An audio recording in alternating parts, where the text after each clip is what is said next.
Hello everyone, the Dvar of the day is back and just in time for the month of Elul, the month in which we sound the shofar each and every morning as a way of preparing us for Rosh Hashanah. And one of the unique laws of the shofar is that if there's a crack in the shofar, then it's invalid. And the commentators debate as to the size of the crack, or at least how much of the shofar must be taken up by the crack in order to invalidate, in order to make it, in Hebrew, pasul, or invalid.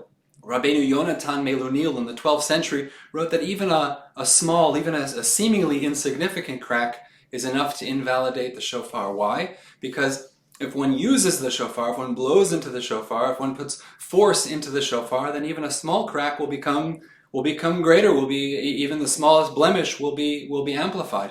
And in many ways, this detail, this halachic detail, reflects on an ambition that we may have during these months of Elul, during these months preparing for Rosh Hashanah. For the crack in the shofar, the blemish in the shofar, can reflect the cracks in our relationships, can reflect the divides in our relationships, and the need to repair them, the need to make them whole, the need to make the sound whole and not diminished by the cracks and by the separations that exist. And it's fairly obvious that if there's a large separation, if there's a large divide, if there are large issues in the relationship, that we need to repair them.